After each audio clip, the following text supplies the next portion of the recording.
Bienvenue tout le monde à un autre épisode de l'Informel. Cette semaine, j'ai la chance de m'asseoir avec Gabi Gatineau, qui est une conférencière, humoriste et auteure qui se fait connaître de plus en plus dans la région. Après 10 ans de dépendance aux drogues et plusieurs tentatives de suicide, elle fait maintenant la promotion d'une meilleure santé mentale et donne des conférences sur la prévention des drogues et de l'alcool. Gabi, bienvenue à l'émission. Je suis content de te rencontrer. Ça fait vraiment plaisir.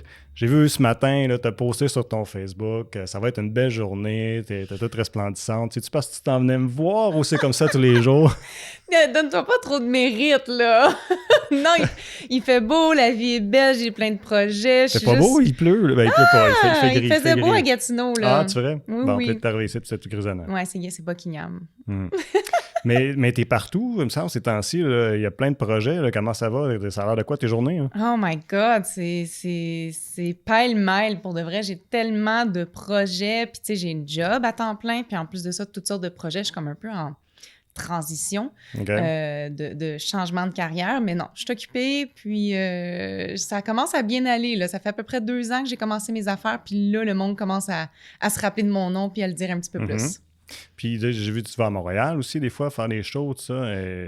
Tu y vas-tu souvent? Je vais quand même souvent, plus l'été, des fois 1 à 2 fois semaine. Ça va vraiment dépendre de mon emploi du temps. Ouais. Puis tu as parlé, je t'ai entendu parler de l'ambiance qui était différente quand tu vas te présenter sur stage à Montréal versus en Outaouais. Ouais, c'est vraiment différent, mais dépendamment du sujet que je vais aborder. Okay. C'est vraiment ça la différence. Gatineau, c'est super, tu sais, c'est ma ville, c'est mon monde, le monde me connaît, ils vont rire. À Montréal, un petit peu, à Montréal, le monde me connaît, mais à Montréal, c'est comme plus sensible sur certains sujets, mais des fois, le contraire à Gatineau. Okay. Tu sais, si, admettons, je veux parler du racisme ou être multiculturel, on dirait que des fois, à Gatineau, ils le prennent un petit peu moins bien qu'à Montréal. Ah ouais? De quelle façon? C'est quoi la réaction? Tu sais, je sais pas un trop. exemple. Tu sais, admettons, genre, je vais faire une joke, tu sais, je vais dire, je vais te la dire, là. Moi, je sors juste avec des noirs, puis je pense que c'est pas mal évident pourquoi est-ce que je sors juste avec des noirs. Je veux pas faire de l'inceste. Fait que, tu sais, ça, c'est une joke qu'il y a du monde qui vont la rire parce que c'est vrai, puis ils comprennent l'histoire. Mais il y a d'autres personnes qui vont le prendre tellement personnel qu'ils vont être comme nous, on est blancs, on fait pas de l'inceste. T'sais. Fait que ça va dépendre vraiment du public. Mais tu sais, le fil de la joke s'en va un petit peu plus loin du fait que, tu sais, j'ai de l'inceste dans ma famille. Fait que c'est pour ça que je veux éviter ça. Ah. Mais c'est pas un petit peu difficile aussi aujourd'hui en humour de naviguer la ligne de où est-ce qu'on peut pousser. On dirait que c'est pire que pire avec la culture de cancellation qu'on vit. Ça doit pas être facile d'écrire l'humour. Là. C'est vraiment pas facile, mais en même temps, on a tellement abusé dans le passé que c'est normal aujourd'hui de faire attention de ce qu'on va rire et de vraiment être plus ouvert d'esprit et empathique envers soit les problèmes raciaux, les problèmes des personnes, certaines communautés LGBTQI+. Fait que, tu sais, je pense qu'on est rendu à un point qu'il faut vraiment faire attention. On peut pas dire n'importe quoi. Il faut vraiment que ça soit pensé. Puis, plus parler de notre expérience à nous au lieu de parler d'un certain groupe en particulier que toi, tu sais pas c'est quoi leur réalité à tous les jours. Ouais. Mais en même temps, ton expérience avec les personnes de d'autres communautés vont revenir dans tes sketchs. Fait que là, ça vient nécessairement, ça vient toucher quand même, tu sais. Oui, non, c'est ça. Il faut vraiment y aller d'une certaine manière. Puis, tu sais, moi, je fais beaucoup de vidéos avec mes amis qui sont surtout noirs ou de la communauté racisée. Puis, tu sais, je vais tout le temps m'assurer que quand je vais faire un sketch, que je vais rire d'un stéréotype, mais qui est un stéréotype de blanc. Tu sais, mettons, je sais pas danser, je sais pas cuisiner, je sais pas comment jouer avec la culture des autres. Tu sais, fait que je vais tout le temps rire de comment est-ce que blanche que je suis et non rire de la culture des autres. Mais là, justement, une vidéo qui t'a rendu populaire, c'est peut-être pas pour les bonnes raisons. C'est, comment ça s'appelait, le foufou? Le foufou, mais moi, j'ai fait exprès de le dire fufu. Fufu, ouais, c'est ça. C'est ça. Fait que j'ai vraiment joué... Ça faisait depuis l'été que j'avais commencé à créer ce personnage-là de Gabi l'influenceuse, tu sais, qui est comme... L'influenceuse préférée. Préférée, qui se proclame justement préférée de tous. C'est comme « Nobody knows her, we don't care ». Mais tu sais, c'était vraiment le rôle. Je voyais tout le monde qui faisait leurs influenceuses puis qui se connaît dans tout. C'est comme « Obviously, you don't know anything. Puis je me suis dit, bon, ben Gabi, elle va aller essayer la culture des autres. Mais tu sais, obviously, je connais quand même assez bien la culture afro-carabienne. Je la cuisine, je la mange, j'en ai autour de moi, tu sais, toutes ces choses-là. Mais moi, je me suis dit, je vais vraiment jouer le rôle d'une fille blanche qui n'a jamais touché à ces choses-là et qui est là comme on va aller dans le pays de l'Afrique et on va préparer du fufu. Alors, ça allait exploser parce que le monde pensait que c'était vrai. Ouais. Le monde a vraiment cru que le personnage que je jouais existait. Puis c'est ça qui a fait en sorte que ça allait exploser. Mais le monde qui me connaisse, le monde qui me suive sur les réseaux sociaux, ils savaient que c'était un jeu. Ils savaient que c'était un rôle. Mais le monde qui ont compris à la fin, ils ont fait « OK, c'est juste un rôle ». Mais il y a du monde qui était comme « Non, peu importe si c'était un rôle, elle a joué avec notre culture, elle a ri de notre culture ». C'est comme « Non, c'était pas ça la joke. Je faisais de l'autodérision, mais surtout envers les blanches influenceuses qui se pensent tellement meilleures que les autres. C'était ça la joke ». Mais tu sais, le problème là-dedans aussi, c'est-tu... Moi, je me questionne souvent à savoir, c'est-tu l'auditoire qui est trop sur ses gardes toujours, tu sais, parce que les réseaux sociaux, il y a beaucoup une atmosphère, tu sais, de... malsain, là, tu sais, on va se critiquer facilement, tu sais, c'est trop facile d'écrire des commentaires méchants même, tu sais, ou si c'est... Tu comprends? Je trouve ça plate que, dans le fond, tu sois obligé, toi, de t'expliquer après, puis tu l'as fait sur tes vidéos, que tu sois obligé de t'expliquer pour une joke alors qu'on sait que c'est de l'humour, tu sais, ça devrait être pris à la légère. Puis, tu sais, je ne veux pas dire que c'est de la faute d'eux autres, là, mais en quelque part, il y a une partie de moi qui, je peux pas m'empêcher de dire, ben, on a peut-être s'introspecter comme audience, puis se dire, ben, je réagis peut-être un petit peu trop pour rien. Là, oui, mais en même temps, s'il y a tellement de commentaires négatifs qui reviennent sans cesse, puis c'est tout le temps les mêmes, moi-même, je dois me questionner sur mes vidéos, sur mon écriture. Tu sais, j'ai comme fait quelques vidéos après, puis ça a fonctionné, mais après ça, j'ai voulu changer. Je me suis dit, bon, je vais aller chercher d'autres humoristes, je vais aller chercher d'autres écritures, d'autres sortes de styles, puis je l'ai fait, je l'ai testé, puis ça a été viral, puis ça a été bien. Mais tu sais, quand ça revient tout le temps avec... Le monde pense que je suis une raciste, le monde pense que je ris d'une certaine culture. Tu sais, j'essaie que ça me touche pas, mais ça va m'affecter à un certain moment. Puis, tu sais, je veux m'assurer que tout le monde se sente confortable sur ma plateforme. Tu sais, je veux pas rire de personne, je veux pas faire de l'appropriation culturelle. Tu sais, j'aime les cultures des autres. Puis, je veux m'assurer que s'il y a quelqu'un qui vient me dire « Hey, moi, ton vidéo, ça m'a rendu un petit peu inconfortable, puis j'ai pas vraiment aimé ça. » Si tu me le livres d'une certaine manière, qui est éducatif et de la critique constructive, c'est sûr que je vais écouter. Mais si tu m'envoies des menaces de mort, puis dire que ma mère, c'est une ci, puis tu une ça, puis on va te canceller, c'est sûr que là, je vais pas t'écouter. So, il y a un certain groupe de personnes qui ont pris le temps de m'expliquer en quelle manière que cette vidéo-là pourrait être négative dans mon futur. Puis je les ai écoutées, puis j'ai juste ajusté mes vidéos à partir de là, puis ça m'a fait grandir dans mon écriture, c'est tout. As-tu pensé à m'en l'enlever, la vidéo, parce qu'elle est encore là? Non, jamais. La vidéo, elle me fait tellement rire, mais elle fait surtout rire mes amis. Elle fait rire mes amis. J'ai un ami, Christian, il est congolais, puis il dit « Gabi, à chaque fois que j'ai une mauvaise journée, je sors ton vidéo, puis je pleure de rire. Puis à chaque fois, ça me remonte le moral. Je suis comme « Bon, ben c'était ça la job. » Puis j'ai réussi. Fait que je vais la laisser là. Quand tu as commencé... Parce que, bon, tu fais du stage, mais tu fais aussi des vidéos.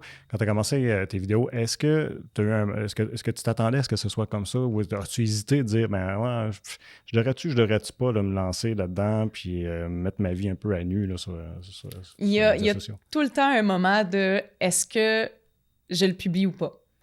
Puis il y a tout le temps un moment de comme... OK, je sais pas où c'est que ça va aller. C'est ça qui est le problème avec les réseaux sociaux, c'est que ça se peut que ça devienne viral, ça se peut que, bof, tu sais, c'est pas si viral que ça, puis tu sais, si je l'aime pas, je peux l'enlever ou peu importe, mais tu ne sais jamais dans quoi tu vas t'embarquer. Fait que, tu sais, les répercussions, tu sais pas à quoi t'attendre. Ça se peut que ça soit bien, ça se peut que ça soit mal, mais tu sais, moi, j'ai regardé le pourcentage du monde, admettons, avec le vidéo Fufu, Foufou. Tu sais, c'était 80% du monde qui ont adoré. Des vrais créateurs de contenu à travers le monde. Miami, Haïti, en France, en Afrique. Tu sais, du monde qui ont dit « Gabi, c'est bon, c'est drôle, continue à en faire, on t'encourage. » Puis 20% du monde qui était comme « Oh, on n'aime pas qu'est-ce que tu fais, c'est pas bon, tatati tatata. » Mais ça, c'est les 20% qui étaient gros, qui étaient ensemble, qui ont fait en sorte que mon vidéo est tellement devenue virale parce que c'est eux qui écrivaient des commentaires négatifs, c'est eux qui faisaient des collages, c'est eux qui repartageaient mes vidéos. Fait que c'est un peu comme grâce à eux que je suis devenue virale. C'est con, hein? Ouais, mais c'est drôle de penser ça. Puis c'est plate en même temps. Tu dis, tu te fais connaître, mais pas vraiment pour les bonnes raisons, en quelque part. Tu sais. Non, c'est ça. Mais en tout cas, c'est... Mais tant mieux. C'est quoi l'expression encore? C'est « parle de moi... » Ouais, parle de moi en bien ou en mal. Mais parle de moi. C'est ça. Qui est le principe de la publicité. Mais je sais que tu as déjà témoigné souvent comment est-ce que... l'image de toi, c'était un problème pendant un certain temps dans ta vie. De te mettre de mettre autant de visuels de toi, photos, etc. Puis même, dernièrement, j'ai vu des stories, tu avais des belles photos, tu sais, qui étaient sexy, puis, mais tu sais, sexy avec bon goût, tu sais. Puis maintenant, tu es capable de faire ça. Ça a été quoi le processus de passer de, tu sais, OK, il faut que je passe par-dessus cette image négative de moi-même, puis d'en venir à un point où est-ce qu'à tous les jours, tu sais, t'es devant les gens, t'es sur les réseaux sociaux. C'est un processus de plusieurs années. De plusieurs années à travailler sur moi, sur mon estime de moi-même, sur comment est-ce que je me perçois. T'sais, parce qu'il y aura tout le temps du monde qui vont te dire des commentaires négatifs, positifs, peu importe. Tout le monde a tout le temps quelque chose à dire sur toi. Ah, c'est sûr. Peu importe. Que ça soit constructif ou pas, tout le monde a tout le temps quelque chose à dire. T'sais, des fois, je vais sur les réseaux sociaux, puis quelqu'un a reposté ma vidéo, puis il y a du monde, c'est comme « Si je l'aime pas, elle m'énerve, sa voix, nanana, son nez, blablabla. » C'est comme... Fais juste pas m'écouter. Il y a du monde qui aime pas mon nez, tu comprends? C'est comme, mais qu'est-ce que tu veux que je fasse? Genre, je peux pas, genre, j'aime pas sa voix, elle m'énerve. Mais regarde pas mes choses. Mais tu sais, ces choses-là, il faut pas que je les laisse m'affecter parce que ça m'a pris tellement de temps à travailler pour la personnalité et la confiance que j'ai aujourd'hui que c'est comme, c'est pas toi qui vas m'enlever ça. Moi, j'ai construit ça parce qu'avant, je me détestais, j'étais pas capable de me donner des compliments, j'étais pas capable de m'aimer, j'étais pas capable de prendre une photo puis de la laisser là puis de vraiment dire comme je m'aime, comme aujourd'hui avec mon post. Tu sais, je suis belle, je m'aime, je suis contente puis je suis exactement où est-ce que je suis supposée d'être. Mais tu sais, avant, j'aurais jamais été capable de le faire ou je l'aurais posté, mais je l'aurais pas vraiment pensé. OK. Ouais. Fait que si à l'époque, tu postais quelque chose, tu crées un genre de mensonge pour te dire que tu étais belle, t'étais bonne. Non, c'est ça. Puis je mettais pas quelque chose pour moi, je mettais quelque chose pour attirer les likes des autres. OK. Parce que je m'aimais tellement pas que j'étais comme, ben là, je vais mettre qu'est-ce que le monde veut le voir. Puis leur amour et leur confirmation et leur appréciation va faire en sorte que je vais être capable de m'aimer. Puis ça a été vraiment l'erreur de ma vie. Même dans les relations avec, mettons, avec mes parents, avec ma famille, avec le travail, avec mes ex-copains, c'était tout le temps genre, qu'est-ce que toi t'aimes? Comment est-ce que tu veux que je m'habille? C'est quoi ta couleur préférée? C'est quoi que tu veux que je fasse? T'sais? Puis j'étais tout le temps en train de me mettre un personnage, d'avoir tu sais, de me vendre pour cette personne-là en me disant si je la fais m'aimer plus, je vais finalement être capable de m'aimer. Puis ça a été mon erreur. Je me suis pas priorisée, je me suis pas aimée, je me suis pas choisie pendant tellement d'années que ça m'a amené à un bas fond de suicide. Puis j'ai finalement réalisé à quel point qu'il faut que je me priorise. Mais il me semble que tu dois naviguer tellement une ligne fine de où est-ce que tu pourrais, tu sais, parce que tu as des liens avec ces choses-là, où est-ce que tu pourrais facilement être affecté par ça. Fait que y a-tu eu un moment où est-ce que tu as dû te dire, OK, oui, je suis assez forte, je suis prête, je suis capable de faire ça, malgré les commentaires négatifs qui pourraient rentrer, tu sais? Oui, non, c'est sûr. Puis tu sais, j'ai pas tout le temps des bonnes journées non plus.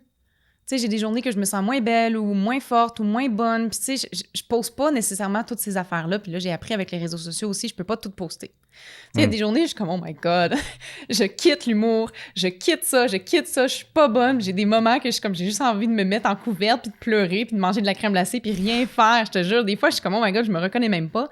Puis une fois que ça passe, je suis comme, c'était juste une phase, ça va bien.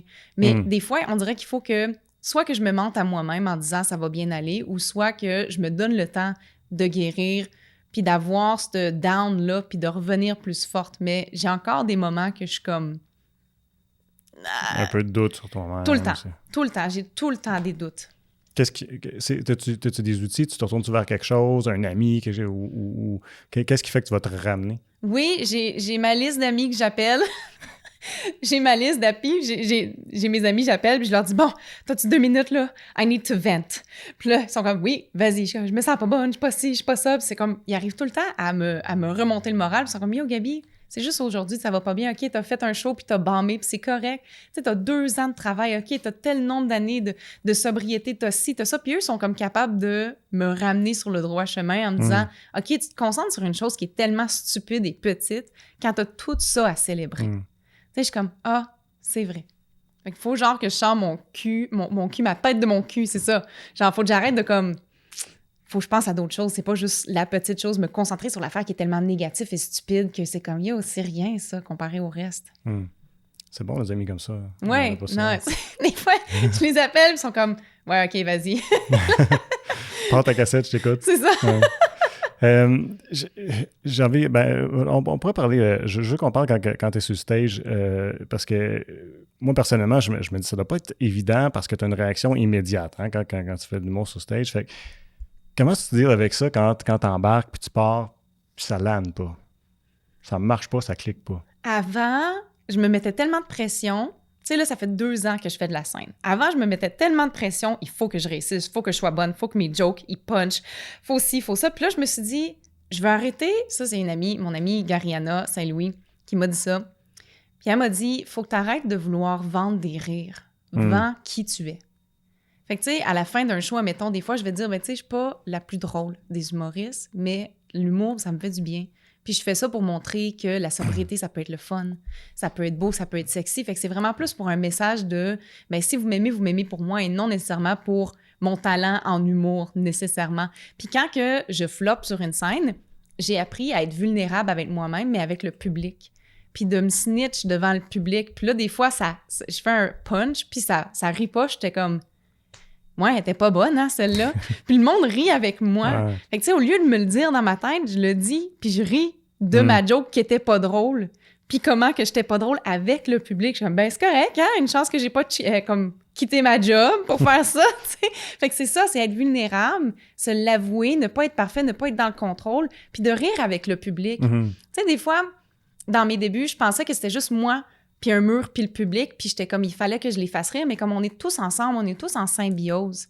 Sans leur rire, moi, je suis rien, tu sais. Fait qu'il faut qu'on est capable de connecter, faire plus du crowd work, voir le monde, au lieu de juste, je suis là, je lis mon texte, puis je m'en vais. C'est comme, il faut que je connecte avec le public, puis de me être humaine. C'est surtout ça. Dans le fond, t'es vulnérable et authentique sur stage, puis t'embrasses cette situation-là avec le public. T'sais. Oui, des fois, c'est rough.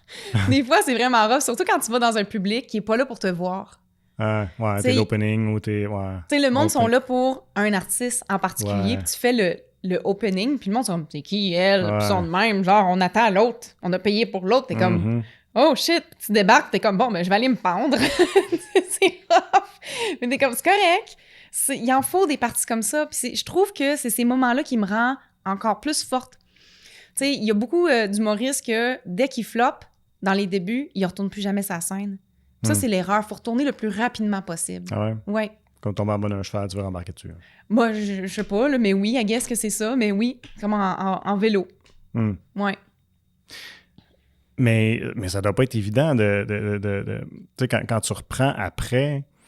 Le feeling d'avoir, tu sais, ça doit te rester dans la tête, là, ta dernière expérience. Là. Écoute, moi, des fois, ça me reste des jours, des heures, c'est dans ma tête, je rêve à ça, puis je suis comme, you know what, j'ai juste besoin de réécrire mon sketch encore meilleur. Fait que ça te pousse à réécrire, puis en même temps, les moments que j'ai flop le plus à la scène, c'est quand je me disais « I'm the best, I'm the shit ». Puis là, ça m'a amené « Oh, j'ai besoin d'être humble un petit peu plus ». Fait que quand je retourne sur la scène, c'est comme « Je suis encore dans mes débuts, j'apprends ». Tu sais, je suis vraiment plus humble. C'est à ces moments-là que quand je retourne sur la scène, c'est comme « Là, ça va bien ». Je suis comme « Ah, shit, faut que je reste humble, c'est ça la clé. Faut pas que je me dise « J'en regarde des shit ». Non, you don't. Tu viens de commencer, Gabi, dans l'humour, là. T'es vraiment pas dans ton meilleur en ce moment. Je trouve ça fun parce que, tu sais, ce que tu me partages, c'est vraiment intime à ce qui se passe dans ta tête. Puis c'est pas tout le monde qui est capable de dire, mais moi, je vais embarquer sur un stage pour raconter des histoires, tu sais. Fait que c'est fun d'avoir cette introspection-là. Puis je me demande, même avant d'embarquer sur le stage, comment est-ce que tu te sens? Tu vis-tu de la nervosité? T'as-tu les papillons? Puis qu'est-ce que tu fais pour te libérer de ça? Ou c'est comme, t'as juste hâte de monter, là, t'es excité? Hein? C'est un mélange de tout, mais il faut que je sois nerveuse. Ah ouais? Là encore, les fois que j'ai floppé, c'est que j'ai comme voulu me battre contre mon stress et ma nervosité pour montrer aux autres humoristes « I got this shit, je suis pas nerveuse ». Non, moi, je suis habituée, je connais mon texte, parfait, puis là, je monte, puis je floppe, puis je suis comme « Yo ».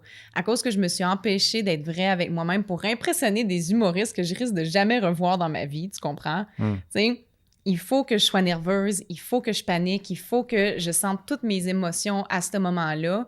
Puis c'est ça qui me rend humaine, c'est que je m'empêche pas de vivre mes émotions, puis en même temps, c'est le fun parce que ça me donne de l'adrénaline. Puis des fois, je vais monter sur le stage et comme « Hey guys, je suis nerveuse. » Je suis nerveuse, puis ça Tu dis au public, tu veux dire? ça me stresse, oui, ça me stresse d'être ici, mais on va avoir du fun. Puis le monde, ils applaudissent encore plus quand t'es vulnérable puis t'es vrai avec eux, tu sais.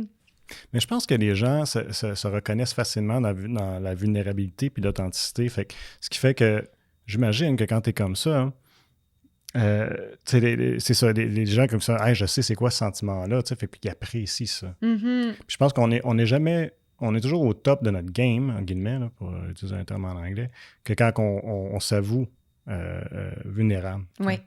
Parce que c'est être humain, puis tout le monde l'est, tu sais. Puis moi, j'ai trouvé, puis comme juste faire le podcast qu'on fait présentement, je faisais pas d'animation avant. Puis à un moment donné, j'ai comme réalisé, je garde, whatever, là. Je me plante, c'est pas grave, c'est comme ça. Le monde, ils vont m'aimer, le monde ne m'aimeront pas, puis ça va aller, puis c'est correct de même. Mais c'est pas facile de faire le cheminement jusque-là, par exemple. Non, c'est vraiment pas facile. Puis comme pendant très longtemps, j'étais dans le contrôle, puis je voulais que ça aille bien, puis je voulais que ça goes my way, puis j'étais comme... Non, quand je suis en contrôle puis j'essaie de trop forcer les choses, c'est là que je me plante, c'est là que ça va pas bien, c'est là que je me sens comme si j'avais quelque chose dans le cul quand je suis sur le stage. Tu sais, là, je veux être relax, prends ton temps, bouge le stand à micro, parle avec le monde, regarde comment ça va, tu sais, prends ton temps. Parce qu'avant, j'étais comme, OK, j'ai 5 minutes, puis c'est bratatatatatatatata. Puis là, je sortais de là, puis je me rappelais même plus qu'est-ce que j'avais fait sur la scène, tellement que j'étais nerveuse, puis j'étais trop dans mon texte, puis fallait que je me filme pour me rappeler qu'est-ce que j'ai fait, puis j'étais comme, je me rappelle de rien, tandis que quand je prends le temps d'arriver, puis de dire allô au monde, puis de respirer, c'est là que je suis comme, OK, je suis vraiment à ma place, je me sens bien. Tu vois, moi, je vivais la même affaire quand je faisais une entrevue. J'étais pas capable d'écouter la personne. J'étais pas capable d'être présent parce que là, je pensais trop, OK, c'est quoi mes questions? Qu'est-ce que je vais aller, tout ça? Fait à ce temps, j'ai comme minimisé ma préparation pour avoir juste l'essentiel. Puis après ça, je fais, regarde, j'ai une conversation, écoute, puis si tu écoutes, tu vas avoir du matériel à parler, là, dans le fond. Là, fait que c'est assez spécial, mais je trouve ça le fun parce que ça fait, je vois des parallèles.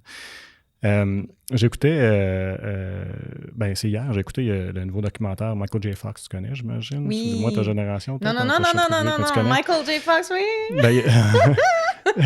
Il a sorti une autobiographie, mais sous forme de documentaire, puis il parlait parce que quand il faisait ses sitcoms, le feeling qu'il avait quand il landait une joke, puis que l'audience se mettait à rire, il appelait ça, il dit que c'est une euphorie. Mm-hmm. C'est irremplaçable. Ouais.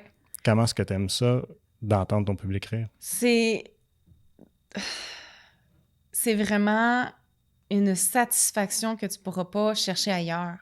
Quand tu fais rire le monde, là, je sais pas si c'est à cause que je cherche tout le temps l'approbation des autres, si je veux me faire aimer, si c'est vraiment comme une certaine blessure d'enfance. Il y a beaucoup d'humoristes qui vont faire de l'humour pour aller chercher l'amour de leurs parents, exemple, ou des choses comme ça, comme Steve Bilodeau. Il l'a dit dans son podcast, mais je peux le comprendre. Du monde qui veulent se faire accepter, qui veulent que le monde les applaudisse, comme « t'es bon, t'es drôle, t'es ci, t'es ça ». Fait que je le sais vraiment pas, mais quand tu es capable de... Moi, je pense que c'est juste une question, j'aime rendre le monde heureux. J'aime rendre le monde heureux, choses positives, pas des affaires négatives. C'est quand on est capable de créer ça. Moi, je crée ça dans une salle. Tu sais, qu'on est capable de faire applaudir le monde puis qu'ils en veulent plus. C'est plus ce feeling-là que j'aime. Ouais, c'est de l'euphorie. C'est vraiment ça. Ouais. Mais, puis versus quand tu fais des vidéos, par exemple, là, à ce moment-là, c'est différent, j'imagine, parce que quand tu es devant une salle, tu as une réaction tout de suite. Là, tu es là, puis c'est comme tu as le temps d'y penser, puis à créer ta joke, à l'écrire et tout ça.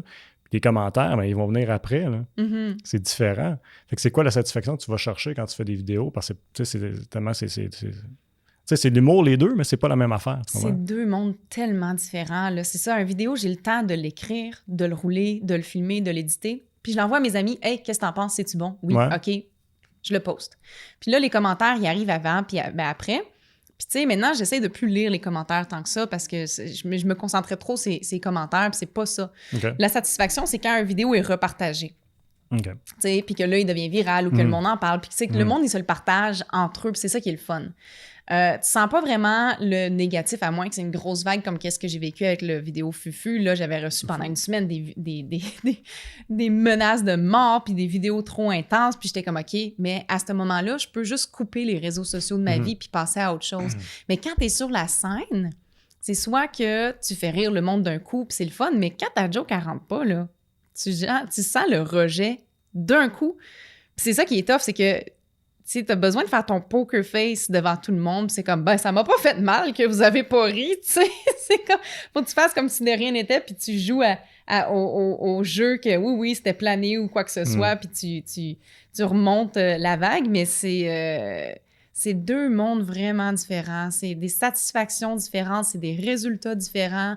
L'amour et la haine, tu le reçois d'une autre manière. Mais je trouve que les deux me font grandir d'une manière différente.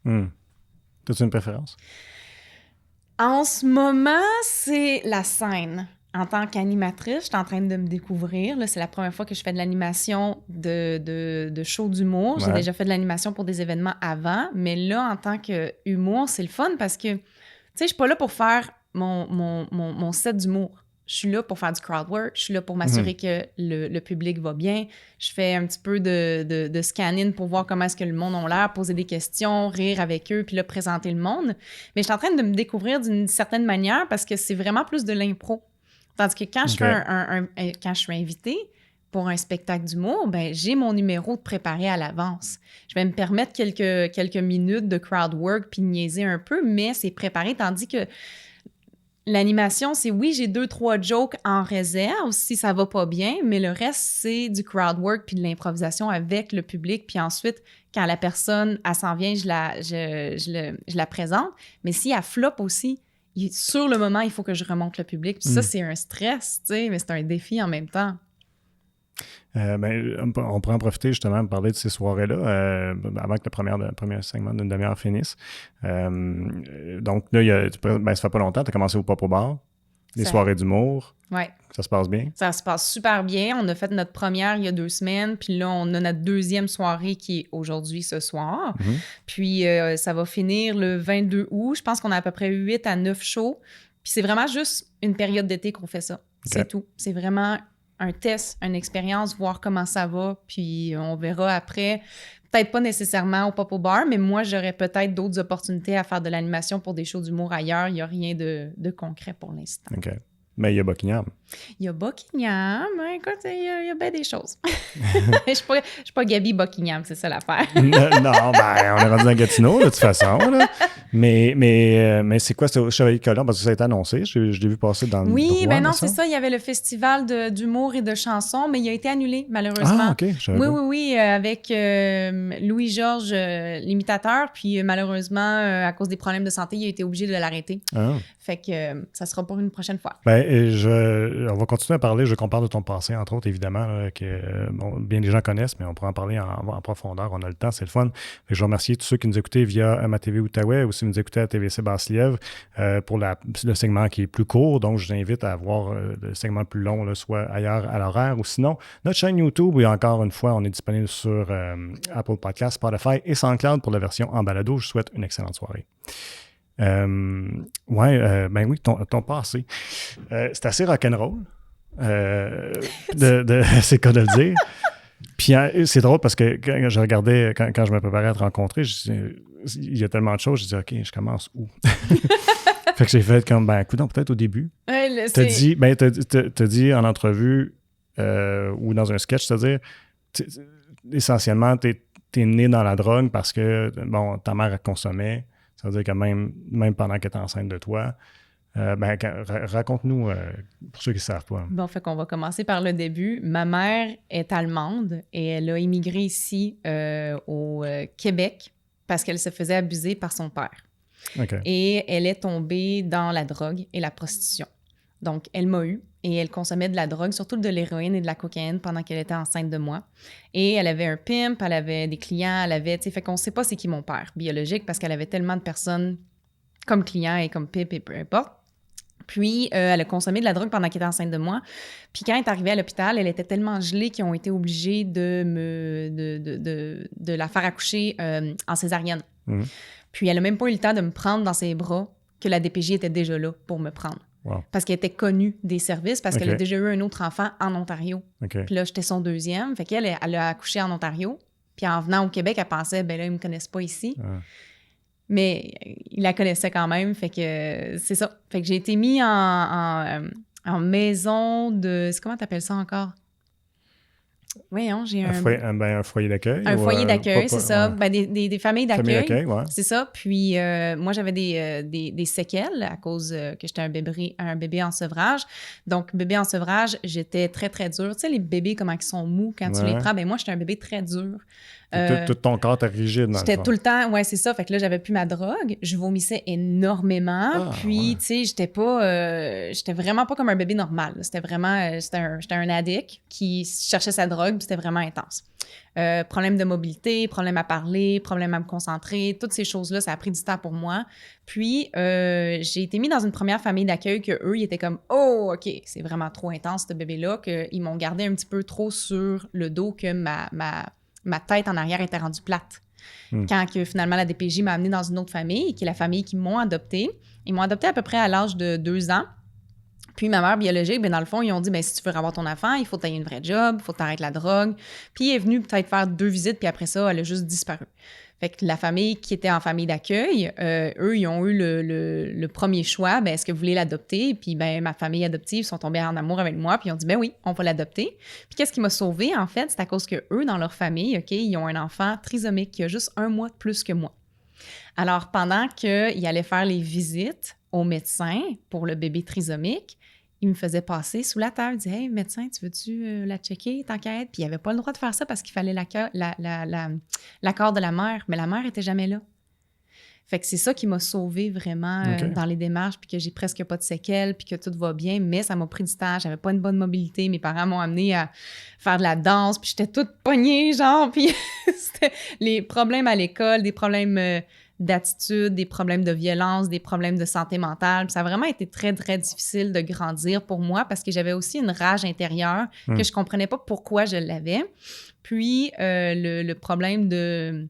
Comment t'appelles ça? La blessure d'enfance de l'abandonnement? L'abandonnement. L'abandonnement. L'abandonnement, c'est ça. Mais c'est ça, fait que, tu sais, quand tu regardes des photos de famille, t'as pas l'impression que je suis adoptée parce que je suis allemande, puis eux sont portugais québécois. Fait qu'on est très européens. Okay. Fait que dans les photos, quand le monde regarde les photos, puis mon père dit « il y en a une d'adoptée », tout le monde regarde celle qui est trisomique en disant « ben ça doit être elle ». Mais non, c'est moi. Fait que c'est quand même assez drôle, mais en grandissant, moi, je sais qui ressemble à maman, qui ressemble à papa. Mais moi, je me sentais différente, je me sentais, tu sais, on n'a pas le même ADN, puis je l'ai tout le temps ressenti, fait que c'est pour ça que dès un jeune âge, je voulais tellement me faire accepter, je voulais tellement me faire aimer, je voulais tellement me faire, tu sais, voir, mais je ne savais pas comment le faire, puis j'ai pas su que je devais m'aimer en premier, fait que j'ai fait des pirouettes toute ma vie pour me faire accepter, tu sais, de me faire aimer. Ouais. Mais est-ce que tu étais consciente à ce moment-là? C'est-à-dire qu'on ne te l'avait pas dit que tu avais été adoptée à ce moment-là? Non, ils me l'ont jamais caché. Dès que j'ai pu comprendre c'était quoi le mot adopté, moi, je me rappelle, je pense que c'est ma grand-mère portugaise, elle faisait elle pliait des vêtements un moment donné, puis elle m'a dit genre, t'es adoptée. Puis j'étais comme, mais qu'est-ce que ça veut dire adopter? Puis ils ont dit, ah, ben t'es juste bien spécial, puis on t'aimait, puis on t'a pris dans la famille, puis c'est sous. Mais tu sais, ils me l'ont jamais caché, mais au début, je comprenais pas qu'est-ce que ça voulait dire nécessairement, mais au fur et à mesure, quand j'étais capable d'avoir des conversations avec eux, tu sais, j'ai su que j'avais 2 autres frères qui étaient adoptés ensemble en Ontario. Fait que tu sais, quand on était bébé, on se voyait. Puis finalement, bon, on s'est plus revus jusqu'au moment qu'on était adolescents. Mais ils m'ont jamais caché ma mère, elle était comment. Mais c'est juste qu'à chaque fois qu'ils essayaient de m'en parler, moi, je devenais frustrée puis violente. Fait qu'à un moment donné, ils ont juste dit, ben, on va arrêter de parler de ta mère biologique, on va arrêter de parler de tes frères, on va arrêter de te parler de ton passé puis d'où tu viens, parce qu'à chaque fois on t'en parle, tu deviens incontrôlable. Tu sais, j'avais tellement une rage intérieure en me disant, tu sais, pourquoi est-ce que je me suis fait abandonner? Pourquoi est-ce que moi, tu sais, fait qu'au lieu de me concentrer sur, wow, j'ai été adoptée dans une famille qui ont 5 enfants. 5 enfants, pour moi, ça fait 6 là, avec eux. Puis ils m'aiment, ils m'ont choisi moi. Moi, je me concentrais sur j'ai été abandonnée. Ouais. Ben là, en vieillissant, tu es peut-être capable de rationaliser ça, hein? Mais plus jeune, c'est impossible. Non, mais c'est ça. Fait que je me trouvais différente, je me trouvais incomprise, je me trouvais, tu sais, j'ai eu des séquelles. J'étais pas bonne à l'école, j'étais très violente, j'aimais ça me battre. Puis moi, c'était plus important d'impressionner mes amis que mes parents. Fait que, tu sais, être bonne au Mortal Kombat, là, j'étais bonne. Mais c'est quand que tu as commencé, à quel âge tu as commencé à consommer? À 16 ans. À 16 ans, j'ai commencé l'alcool, la marijuana, la cigarette, puis les pilules au secondaire. Puis la première fois que j'ai consommé, là, c'était un moment d'euphorie. Je me sentais tellement bien. Tu sais, j'ai souffert pendant très, très longtemps. Pas dans ma peau, pas dans ma place. Je me sentais comme si j'étais juste un bouche-trou dans la famille. Puis, tu sais, mes parents m'ont tout le temps donné de l'amour. Ils ont tout le temps voulu, tu sais, ils sont comme, non, t'es notre fille. On est ton père, ta mère, on t'aime. Ils m'ont jamais traité différemment, mais moi, je me sentais différente. Puis dès que je suis tombée dans la drogue, c'est comme si j'avais finalement trouvé la partie qui me manquait. Comme si je retournais dans le ventre de ma mère. Je me suis sentie tellement bien, j'étais comme, c'est ça qui me manquait. J'ai été capable d'aller calmer un mal intérieur que je comprenais pas d'où il venait. Puis je me suis perdue là-dedans pendant 10 ans. C'est drôle que tu dises tu veux retourner dans le ventre de sa mère parce que dans l'abandon, c'est le sentiment qui va ressortir chez les enfants. Pour avoir parlé avec un psychologue de ça, c'est le sentiment qui ressort chez les enfants qui se sentent abandonnés de vouloir retourner dans le ventre de la mère. Ouais. Ouais, c'est spécial. Puis tu imagines, des enfants qui sont séparés à la naissance, mettons, supposons, il y a besoin d'aller dans un incubateur, tout ça, puis ils font attention, ils essaient que maintenant que le parent ait le plus de contact possible avec l'enfant, mais tu sais, s'ils ne peuvent pas faire de peau à peau, ces choses-là, il y a des séquelles déjà là, fait qu'imagine dans ton cas. Ouais. C'est intense, hein? Non, ça, ma mère biologique n'a pas été capable de me prendre dans ses bras. La première famille d'accueil qu'ils m'ont eu, ils se sont pas bien occupés de moi. Ils m'ont surtout laissé coucher. Puis c'est vraiment en arrivant dans la nouvelle famille qu'eux, ils m'ont adopté, que là, j'ai eu de l'amour. Mais tu sais, c'est passé peut-être quelques mois. Je me rappelle pas à quel âge j'étais arrivée. Je pense que j'avais comme 8 ou 9 mois quand j'étais arrivée.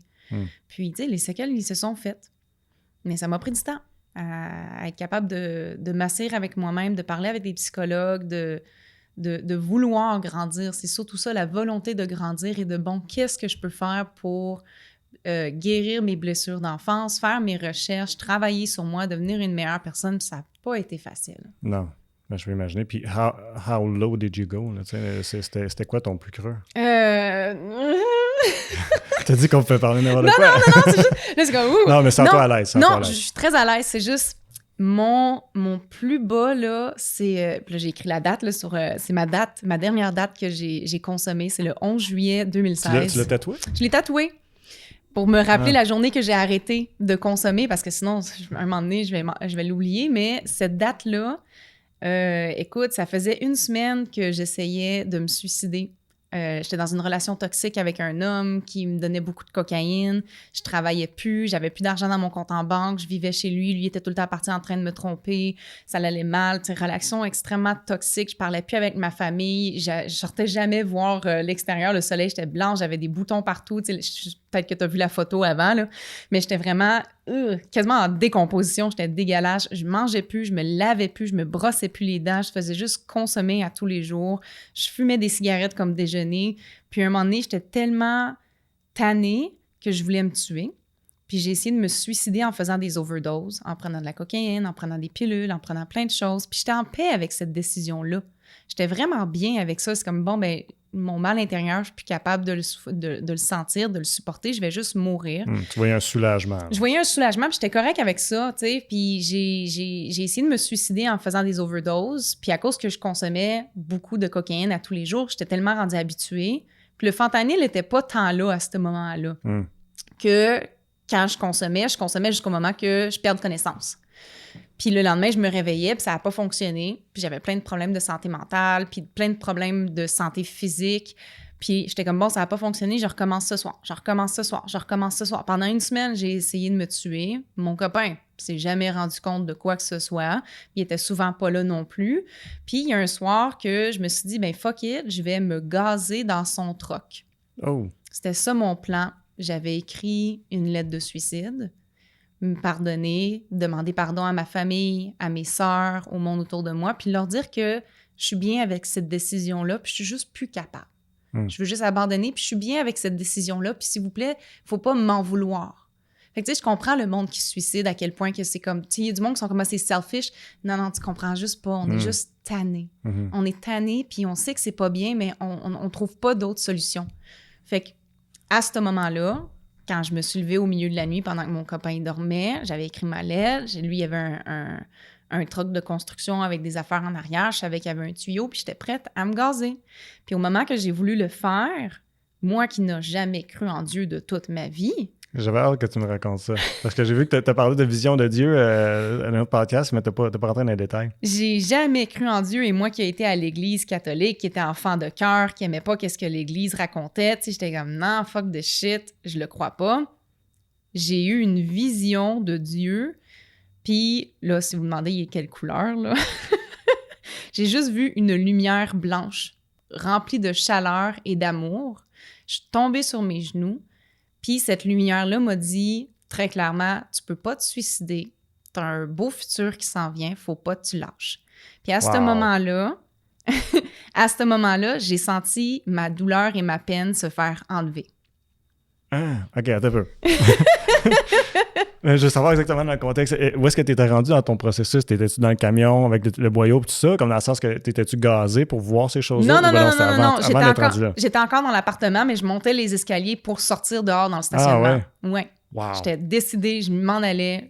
J'avais fait ma décision, puis la lettre de suicide était sur la table. J'étais prête à y aller. Puis au moment où est-ce que j'ai voulu monter les escaliers, j'ai vu la lumière, j'ai vu l'amour, la douleur est partie, je suis tombée, j'ai commencé à pleurer. Puis là, j'ai eu la conversation avec Dieu, puis je me suis dit, OK, c'est correct, je vais demander de l'aide. Puis on dirait que comme tout mon ego et mon orgueil s'est fait enlever aussi, parce que j'étais tellement orgueilleuse à vouloir faire les choses par moi-même, pas demander de l'aide. Tu sais, mes parents, ils me voyaient sombrer pendant des années, puis ils ont tout le temps voulu m'envoyer de l'aide, puis être là pour moi. Puis plus qu'ils m'aidaient, plus qu'ils voulaient m'offrir de l'aide, plus que je les rejetais. Parce que j'étais pas capable de prendre leur amour, j'étais pas capable de prendre leur aide, j'étais trop « non, j'ai pas de problème », j'étais dans le déni, « non, je vais faire les choses par moi-même ». Puis à ce moment-là, je me suis dit « OK, il y a une autre chose que je peux faire avant de me tuer. C'est de prendre l'aide des autres. » Mais là, ça vient de t'arriver. T'as-tu gardé ça pour toi puis t'es parti? Ou ben non, j'essaie d'imaginer la scène, tu sais, que supposons que t'es rentré dans la maison, tu vas voir ton copain, tu dis-tu qu'est-ce que tu viens de vivre? Non, je lui ai rien dit. Il était à peu près comme 3 heures du matin quand ça s'est passé. Je me suis dit, je vais me recoucher. Je vais attendre que lui, il parte parce qu'il part tout le temps faire des conneries, puis aller à Montréal, puis blablabla. Lui, c'était comme si je n'existais pas. T'sais, il m'amenait de la poudre, je consommais, puis il me contrôlait beaucoup avec la poudre en disant, tu sais, si tu fais pas qu'est-ce que je veux. C'est ça. Si j'étais pas une bonne girlfriend, ben j'avais pas mon sachet de poudre. Puis tu sais, je travaillais pour lui, mais il me donnait jamais mon argent non plus, tu sais. Fait que c'est ça. Mais j'ai attendu qu'il parte. Puis le lendemain, j'ai été chercher de l'aide avec mes parents. J'ai été les voir, puis j'ai commencé à pleurer. Puis j'étais plus capable de respirer du nez tellement que j'avais de la cocaïne dans le nez, puis je saignais de partout, puis mes dents commençaient à bouger beaucoup. Puis je leur ai dit, j'ai besoin de votre aide, j'ai besoin d'aller en rehab. Mon père est comme, c'est quoi ça, rehab? J'ai dit, en maison de réhabilitation. Puis là, mes parents, là, j'ai vu le soulagement. Ils se sont dit, enfin... Gabrielle, enfin, tu viens chercher de l'aide, enfin, oui. Oui, tout ce que tu veux, on va être là pour toi, pas de problème. Fait que là, on a été chercher les affaires chez mon copain, on a vidé la place de qu'est-ce qui m'appartenait. J'ai laissé une lettre de marde, là, comme « fuck you, mange de la marde, ta. J'étais tellement dans mes émotions. Ouais, sorti le méchant. Hein? Ouais, j'ai sorti le méchant, puis je suis partie. Mes parents m'ont repris chez eux. J'ai fait la détox chez eux. Puis ça a été horrible. J'ai tellement eu mal, là. Faire un détox de toutes les drogues que je faisais, là, j'avais mal, j'étais couchée, je mangeais pas, je suais ma vie, j'avais mal partout jusqu'aux cheveux, paralysée, peux pas bouger, fallait que ça passe. Une fois que ça a passé, ma mère m'a accompagnée pour aller voir au CLSC, il y avait des services de psychologie, ils savaient, OK, où c'est qu'on s'en va, tu sais. C'est quelle aide, où c'est qu'on peut, c'est quoi qu'on a besoin, comme le psychologue va comme nous guider pour savoir où c'est qu'on peut aller pour chercher de l'aide. Puis là, en Outaouais, tous les centres de réhabilitation étaient pleins, puis c'est l'été. Là, ils ont dit, malheureusement, on peut pas te prendre. J'ai dit, non, vous comprenez pas, moi, j'ai besoin de rentrer en maison de rétablissement maintenant. Là, j'ai envie de chercher de l'aide, il faut que je rentre maintenant. Fait qu'on fait nos recherches et finalement, on en trouve un qui est à La Chute, mais c'est un centre qui est carcéral. Fait qu'il est ouvert au public, mais qui est carcéral. Puis ils ont dit, oui, on a de la place, viens-t'en aujourd'hui. On a fait mes bagages, on est allé. Puis j'étais supposée rester là pour 3 mois, mais après 1 mois, je me suis fait kicker out à cause de mon mauvais comportement. J'étais tellement violente. C'est vraiment drôle quand j'y repense, là. Écoute, c'est un centre carcéral, ce qui veut dire que le monde de la prison, s'ils ont un bon comportement, ils peuvent se faire donner le choix de finir leur peine en maison de rétablissement. Okay. Puis c'est ouvert au public. Fait que le monde de l'extérieur peuvent rentrer aussi, mais c'est sûr que c'est des règles carcéral, tu as un emploi du temps, tu dois pas perdre des points, tu as des choses à faire, tu dois faire de la cuisine, tu as des tâches, tu dois laver le plancher, tu as toutes sortes de choses à faire en tout temps. Puis tu dois respecter les règles parce que si tu te fais donner des points, ben tu peux te faire kicker out. Fait que je pense que c'était comme à 7 ou 8 points, tu te fais kicker out. Moi, ils m'en ont donné jusqu'à 13. Puis à un moment donné, il était tanné là, parce que je me battais avec les hommes. Puis en petit carcéral, mais genre 98% d'hommes et 2% de femmes. Fait que tu sais, c'était quand même assez rough. La confrontation était là. Mon côté manipulatrice avec les hommes était là. Tu sais, moi, je rentrais là en me disant, je m'en vais en prison. Puis il va falloir que je trouve le gars le plus fort. Puis que j'y pète la gueule. Wow. C'était ça ma mentalité. Bonne ambition. C'était ça ma mentalité. Puis je me suis mis dans la merde. Mais là, d'un coup, j'arrive, tout le monde est gentil avec moi. T'sais. Puis je suis pas habituée. Là. Je suis une fille quasiment de la rue, qui a consommé, qui se fait manipuler. Puis que si on me donne quelque chose, ça veut dire que tu veux quelque chose en retour. Fait que j'étais vraiment à fleur de peau. Puis j'arrive avec une carrure, puis une couche comme un oignon de comme non, I'm a gangster. Comme tu sais, je parlais. Fait que cette pensée-là, c'est une façon de te défendre. C'était une façon de me défendre. Je me suis dit, je veux pas être vulnérable, je veux pas que le monde voit que je peux être une bonne personne. Fait que je vais te blesser avant que toi, tu me blesses. C'était ça, ma mentalité. Wow. Faut le faire. Tu sais, dans un milieu carcéral, Gabi Gatineau s'est fait kicker en dehors. That's how badass you were. C'était tout du bon monde qui voulait être en rétablissement, là. Ah, moi, je suis arrivée avec une attitude de merde, puis je cherchais la merde, puis je lançais des chaises, puis j'étais juste... Malgré le fait que, tu sais, t'étais dans une étape, parce que là, tu dis, OK, je veux aller mieux, là. Mais j'avais encore la mentalité de... J'avais encore beaucoup de travail à faire sur moi, tu sais, 10 ans de consommation, 10 ans à être entourée des mauvaises personnes, à être manipulée avec les hommes, tu sais, à me prostituer avec les hommes, tu sais, à ne pas savoir c'est quoi l'amour, ne pas être capable de faire des prises de sentiments, être capable d'avoir une bonne communication avec le monde, tu sais, comme là, l'estime et la communication que j'ai en ce moment, je ne l'avais pas. J'étais trash. Trash, là, comme j'avais l'air d'une fille prostituée sur le bord de la rue, tu sais, qui cherche du crack sur le bord, tu sais, j'avais l'air de ça, genre. Mais ces 10 années-là, est-ce que tes parents ou tes amis, est-ce qu'ils te disaient, Gabi, il faut faire quelque chose, ça va pas?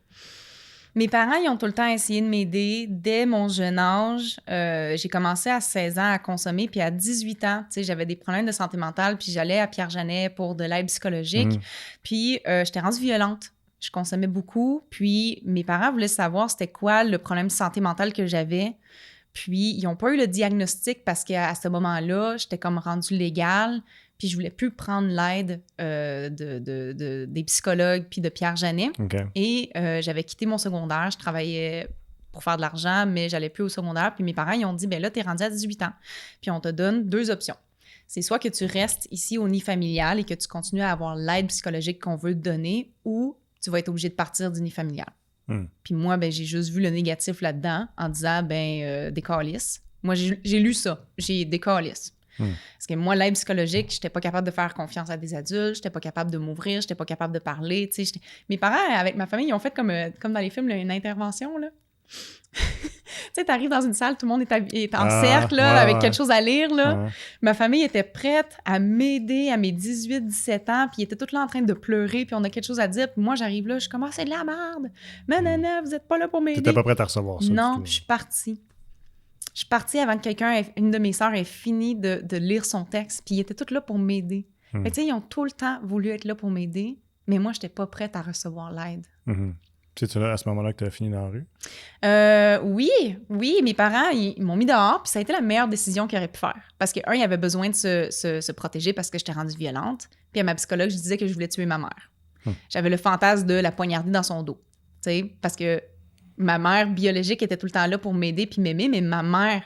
je dis biologique? Ouais. Non, c'est pas ça que je voulais dire. Ma mère biologique m'a abandonnée, mais ma mère biologique était adoptive, était là pour m'aider et m'aimer, mais moi, une mère représentait une mère.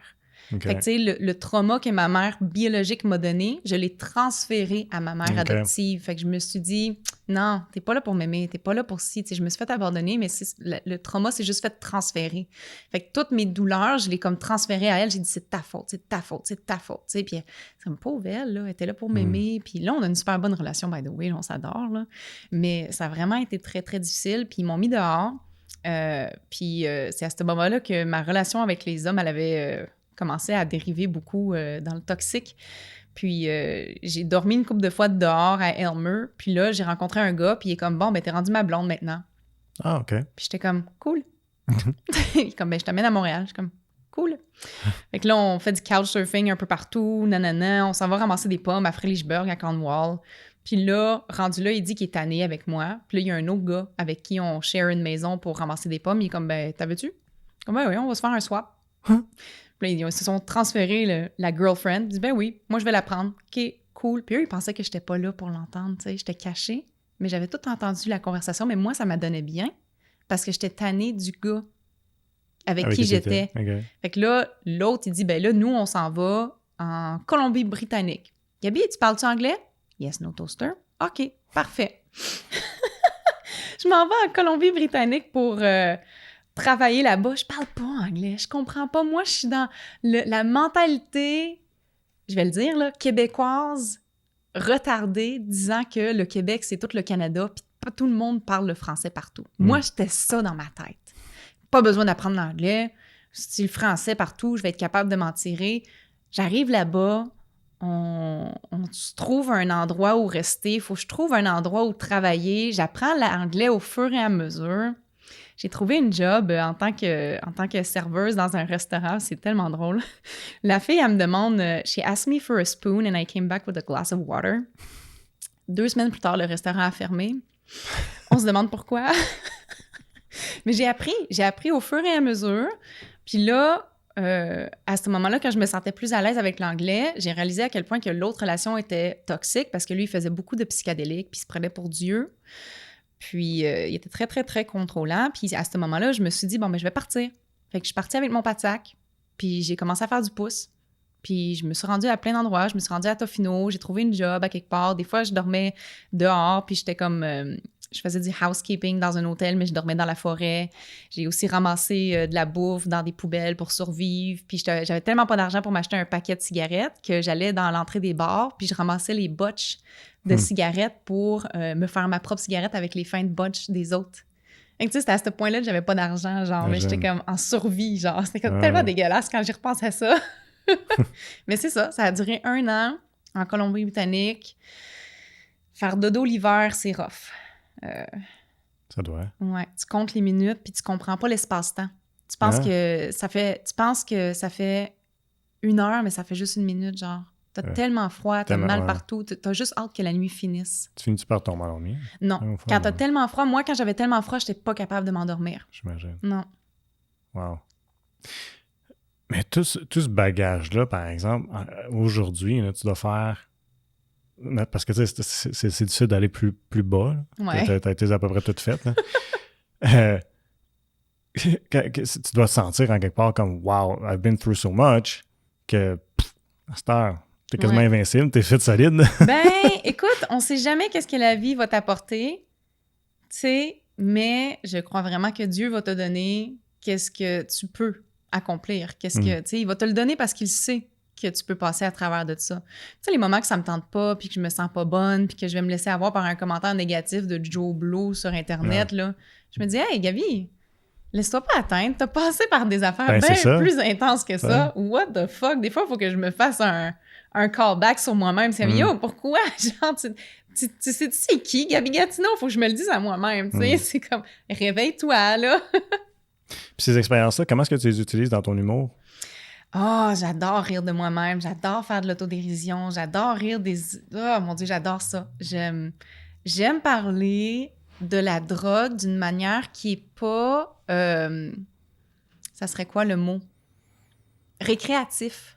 OK. Tu sais, il y a beaucoup d'humoristes qui vont parler de la drogue d'une manière récréative, mais moi, je la parle d'une manière que j'ai toute perdue. J'ai littéralement toute perdue, mais ça fait en sorte que je suis devenue la personne que je suis. Je vends pas des rires, je vends la personne que je suis. Tu sais, mettons, j'ai une joke que je commence tout le temps, fait que je suis comme, ben là, j'ai consommé de la drogue pendant 10 ans. J'ai dû arrêter parce que ça coûtait trop cher. J'ai dit, savez-vous qu'est-ce qui coûte absolument rien? Les maisons de rétablissement. Là, ça fait 6 ans que je paye pas de loyer. Tu sais, il me laisse sortir une fois de temps en temps. Fait que, tu sais, je ris de ça. Je ris de mes expériences, puis je trouve que ça me prouve à moi-même à quel point que j'ai changé, que j'ai accepté mon passé, que je suis bien dans la personne que je suis, que je regrette rien. Puis aussi, ça montre au monde que le changement est possible, que la sobriété, ça peut être le fun, mais aussi qu'il faut en parler quand ça va pas bien. As-tu fallu que tu coupes tout? Parce qu'il y en a que ça va jusqu'au chocolat. Là. Oh mon Dieu, non.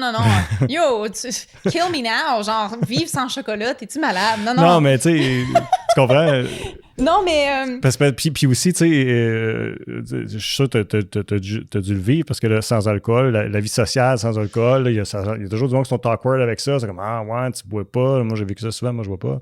Puis on dirait que le monde ne savait pas quoi te dire. T'as l'air d'un extraterrestre. Il boit pas, lui. C'est rough.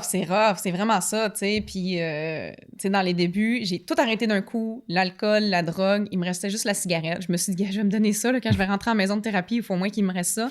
Mais j'étais comme, ça, c'est une chose aussi que je vais arrêter. Une fois d'être sortie en maison de thérapie, ça m'a pris à peu près 1 mois pour arrêter la cigarette. Mais j'étais vraiment déterminée, là. Je voulais changer. J'ai touché le bas fond. Je voulais mourir. J'étais comme, OK, là, there's only one way and it's up. Puis, mais les débuts, c'était rough. C'était rough, tu sais, mon premier Noël, puis jour de l'an, je ne l'ai pas passé avec ma famille. Parce que c'était trop difficile pour moi. Même des soupers avec un verre de vin que eux ils boivent, mais pas moi. J'étais comme, c'est trop, je suis trop sensible, c'est un trigger. Tu sais, ma famille ne comprenait pas au début. Parce que eux, c'était comme, fais juste pas boire. Je suis comme, non, tu comprends pas, là. Pour moi, c'est du crack. Ah, la tentation est là. J'en veux. Ça, moi, je me sens pas bien. Puis boire ça, c'est un anesthésiant, c'est un downer. Ça va me calmer, ça va me faire du bien. Fait que dans les débuts, c'était vraiment rough, mais heureusement, en sortant de maison de rétablissement, j'étais capable de tomber dans les meetings de alcooliques anonymes, narcotiques anonymes, de me faire des nouveaux amis, de bloquer tous les anciens amis que j'avais, recommencer un Facebook au complet, quasiment changer mon numéro de téléphone, comme j'ai vraiment parti de zéro et recommencé à zéro. Mais... Puis là, aujourd'hui, comme ta relation avec ça ressemble à quoi? Tu peux-tu sortir d'un bar? Tu fais des shows dans un bar, fait que I guess que... Là, je suis à l'aise. Passé outre ça. Là, je suis vraiment à l'aise, mais ça m'a pris du temps. Tu sais, je te dirais, c'est à peu près pendant le temps de la pandémie que un petit peu plus dans les soirées où est-ce qu'il y a de l'alcool, où est-ce qu'il y a du monde autour de moi. Mais tu sais, je le disais autour de monde, « Hey, moi, je ne consomme pas. Commande pas des shots pour moi, essaye pas de me mettre de la pression, tu sais, fait que j'ai vraiment dû choisir mon monde avec qui que je sortais, du monde qui me respecte. Puis c'est drôle parce que là, je suis rendue comme quasiment avec des bodyguards, le monde c'est comme « Non, elle boit pas! Non, pense-y même pas! Non! » Fait que c'est comme tellement drôle, je suis comme « OK, c'est chill, là, t'inquiète, là, genre... » Mais dans les débuts, puis là, je vais célébrer mon 7 ans d'anniversaire de sobriété en juillet. Puis là, ça fait à peu près 2 ans que je suis à l'aise de boire de la bière sans alcool. Okay. Avant, j'avais tellement peur de ça. Ouais. J'avais peur Ça trigger de quoi, là? Ça trigger. J'ai peur que ça me donne trop envie. J'ai peur que ça soit le début d'une rechute. J'ai peur de tellement de choses. Puis les premières fois que j'en ai bu, tu sais, je m'assurais tout le temps que ça soit 0%. Puis je le buvais autour du monde que je faisais confiance. J'ai dit, regarde, j'aimerais ça l'essayer. Parce que c'est tout le temps plus le fun de quand tu sors à quelque part, puis on est sur une terrasse, puis il fait chaud, puis tout le monde a un petit drink. Tu sais, dans le temps, il n'y avait pas autant de choix sans alcool que maintenant. Fait qu'avant, c'était de l'eau. Il n'y avait rien d'autre. Comme, tu veux quoi? De l'eau. Je suis comme, à un moment donné, c'est un peu plate. Tu sais, là, il y a des mocktails, il y a des bières sans alcool, il y a toutes sortes de choses, il y a même des vinos, tu sais, il y a toutes sortes de choses. C'est vraiment le fun. Mais c'était extrêmement difficile. Mais là, je me suis rendue vraiment à l'aise et je suis en contrôle et ça me fait pas peur de rejeter. Mais en même temps, il faut tout le temps que j'aie peur de rejeter. Parce que moi, demain, je pourrais rejeter, tu comprends? Fait que si, encore une fois, je me dis non, je suis en contrôle, ça va bien. Tu sais, des fois, je me watch combien de bières sans alcool que j'ai bu cette semaine. Tu sais, il faut que je les compte. Il faut que je m'assure, est-ce que tranquillement, je suis en train de m'envoyer vers une rechute puis que je veux pas me l'avouer? Fait qu'il faut tout le temps que je me trouve, OK, d'autres manières de boire des choses, puis des Perrier, puis des mocktails, puis des choses. Puis des fois, je veux absolument rien boire. Puis je suis bien avec ça, tu sais. Aujourd'hui aussi, tu vas donner des conférences pour sensibiliser les plus jeunes vis-à-vis de la consommation. C'est quoi ton approche? C'est-tu plus non, pas la drogue ou bien les informer sur les conséquences, puis c'est ton choix? Oui, c'est vraiment les... Je peux pas leur dire non. Comme je te dis, genre, il y a un gros bouton rouge ici, puis il faut pas que tu pèses dessus, là. Je vais avoir... C'est sûr que tu vas vouloir aller peser dessus. Exactement, c'est ça. Tu sais, c'est cool. Moi, j'ai rien de mal avec le monde qui veut expériencer, le monde qui veut essayer. Tu sais, fais-le, mais fais attention de la manière que tu vas le faire, puis pourquoi. Fait que j'essaie d'éveiller leur conscience sur, ma vie, comment est-ce que moi j'ai dérapé, comment est-ce que j'ai pas pris conscience des premiers signes de la dépendance, comment est-ce que j'ai tout gardé sur moi, j'ai pas demandé de l'aide. Fait que c'est ça le point tournant de ma vie, c'est que j'ai tout gardé pour moi, puis que je leur dis, ça va pas bien, il faut que t'en parles, je leur parle de ma vie et tout, puis toutes les choses que j'ai été capable d'accomplir depuis que je suis en rétablissement. Mais après ça, je leur explique les drogues et leurs méfaits et leurs conséquences sur le cerveau et sur le corps. Et je leur dis, c'est correct si tu consommes, mais il faut que tu t'assures que tu comprennes qu'est-ce que ça va faire à ton cerveau si tu fumes de la marijuana avant tes 25 ans.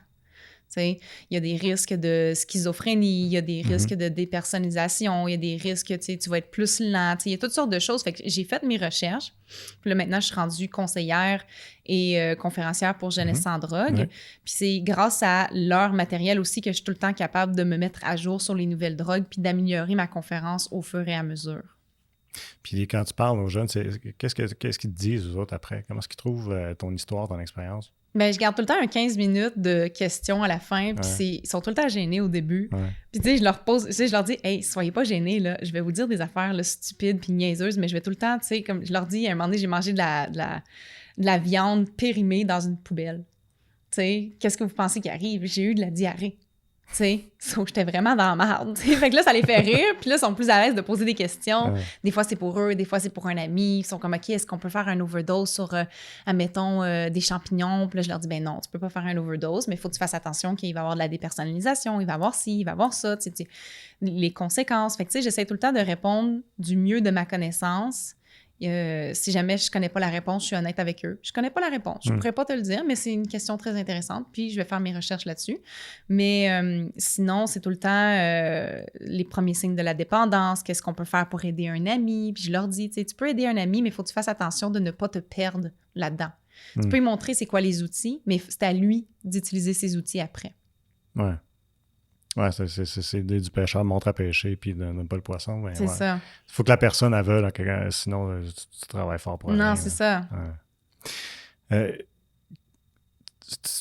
J'imagine que tu dois t'arrêter des fois à regarder en arrière puis dire « Wow, check tout ce que j'ai fait, puis où est-ce que je suis rendu là? » Ouais, non, des fois, ça me choque. Toutes les choses que j'ai vécues, toutes les choses. Mais des fois, comme pour moi, j'ai vécu 2 vies. Okay. J'ai vécu toute ma vie avant d'être sobre. Ouais. Puis pour moi, dans ma tête, là, je suis morte cette journée-là, puis je suis revenue à la vie. Puis là, Dieu m'a donné une 2e chance, puis j'ai été capable de recommencer ma vie au complet. Puis c'est là que des fois, j'oublie ma vie d'avant.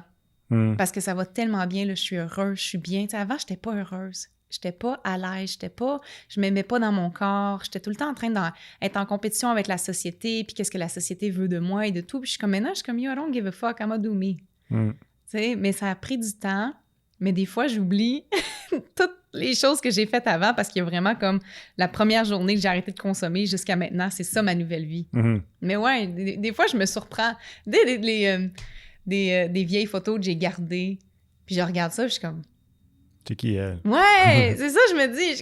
Non, c'est pas moi, genre, c'est vraiment pas moi. Mais c'est la preuve que quelqu'un peut changer. Ouais. Est-ce que, vu que tu fais la différence entre les deux, c'est-tu pour ça que tu es capable d'en parler avec autant d'aisance, tu penses? Maintenant, oui. Ouais. Maintenant, oui, parce que je suis plus libérée. Je me suis pardonnée à moi, puis c'est ça qui a fait en sorte que je suis capable d'en parler. Avant, dans mes débuts, j'étais trop fâchée contre moi-même, puis la première vie de consommation était trop proche. J'avais pas fait assez d'efforts. La distance entre les deux. C'est ça, fait que j'étais tout le temps en train de me comparer à quelque chose de négatif. Puis j'apprenais à m'aimer, j'apprenais à me donner des compliments dans le miroir, j'apprenais à me donner des tapes dans le dos, puis à me sortir moi-même en date, puis d'être capable d'être toute seule, puis de m'aimer, puis de me choisir. Puis, ouais, ça a pris du temps, man. Tu dis que tu t'es pardonné à toi, est-ce que tu t'as pardonné à ta mère? J'ai pardonné à ma mère, oui, en maison de rétablissement. C'est drôle parce qu'il y avait comme un exercice qu'il fallait que je lui écris une lettre que je donnerais jamais, tu sais. Mais, tu sais, j'ai écrit une lettre en disant « Je te pardonne parce que toi aussi, tu as souffert. tu t'es fait abuser, ta mère te croyait pas que tu te faisais abuser par ton père, tu sais, la trahison que tu as dû sentir, tu es arrivé dans un pays que tu parlais même pas la langue, tu n'as pas fini ton secondaire, tu sais, tu as souffert toi aussi, puis là, tu as perdu 3 enfants à cause de cette dépendance-là, mais c'est pas de ta faute, c'est la consommation qui t'a fait ça. Fait que tu sais, je lui ai pardonné, je l'ai rencontré.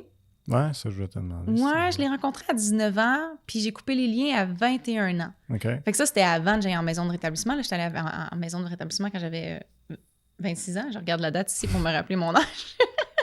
Mais, tu sais, quand je l'ai rencontré, on dirait qu'à ce moment-là, je cherchais tellement de réponses à mes questions. Je cherchais une mère. Puis, tu sais, elle n'a pas changé. Non. Elle est encore dans la consommation. Elle a tellement été dans la consommation, puis utilisée par un pimp, que genre on était ensemble, puis elle est comme, est-ce que je peux fumer une cigarette? Est-ce que je peux aller aux toilettes? C'est comme, elle devait demander la permission pour toutes les choses qu'elle faisait. Puis j'avais l'impression de m'occuper d'un enfant. OK. J'étais comme, t'es pas une mère. Puis c'est là que j'ai compris c'est quoi la définition d'une mère. Oui, tu m'as donné la vie, très maladroitement, mais t'es pas une mère. Une mère, c'est elle qui me donne mon lunch avant que je parte à l'école, qui me dit « bonne nuit, je t'aime », qui me donne des caresses, qui m'habille, qui me paye mes broches, tu sais, qui fait toutes ces choses-là. C'est ça, une mère. Comment est-ce que tu vis l'idée, toi, parce que je pense pas que tu as d'enfant. Hein? Non, j'en ai pas. Est-ce que tu as déjà eu le désir ou est-ce que tu as déjà dit « ah, moi, j'aimerais ça, être maman, puis je veux pour être une bonne maman » ou c'est... Je suis partagée. Ouais. Je suis partagée dans le sens que je sais que je vais faire une bonne mère, mais ça implique que je vais plus dormir, je vais dépenser beaucoup d'argent, puis il y a le risque Tu vas grisonner, tu vas commencer à avoir des poches, c'est tout ça qui va arriver. Mais c'est surtout le fait que là, je suis en plein lancement de ma carrière personnelle, mais aussi la chose qui me fait le plus peur, c'est mes problèmes de santé mentale. Tu sais, je suis à grande chance d'avoir un postpartum. Puis ça me fait peur. Ouais, ça me fait extrêmement peur. Puis le fait aussi que mon enfant pourrait aussi être dépendant. Ah oui? Oui. C'est génétique, c'est une maladie. Fait qu'il y aurait la chance. Puis ça me fait extrêmement peur. Fait que je suis comme... En ce moment, je suis pas prête à prendre la chance. J'ai pas l'énergie, j'ai pas ça. Mais je sais que si, admettons, ça la donne... Tu sais, moi, je crois vraiment que Dieu me donne ce que j'ai de besoin quand j'en ai besoin. Puis si un jour, je suis enceinte, puis ça la donne bien, ben ça la donnera. Mais je suis comme... en paix avec les 2 décisions, que si un jour j'ai un enfant, puis si un jour j'ai jamais d'enfant. Tu sais, j'ai 5 sœurs, là. Je vais être une bonne tante, là. C'est vrai, c'est un beau rôle aussi d'une tante. Mais Gabi, je veux dire bravo, parce que vraiment, ton histoire, c'est extraordinaire. Moi, d'entendre de où t'es passé, puis à voir comment tu es aujourd'hui, c'est inspirant, c'est super le fun. Je trouve ça beau, ton histoire. Je trouve ça vraiment extraordinaire de voir où est-ce que tu es rendu. Puis je te remercie d'avoir parlé aussi généreusement et de le faire aussi là, sur les autres plateformes. C'est le fun parce que c'est pas tout le monde qui sont capables de s'ouvrir comme ça sur leurs histoires. Puis je pense que ça va sûrement aider d'autres personnes. Donc, merci de le faire. Et puis, merci d'être passé à l'émission. Merci beaucoup. Merci tout le monde d'avoir été à l'écoute et je vous invite à nous suivre sur nos différentes plateformes web pour regarder ou écouter toutes nos émissions.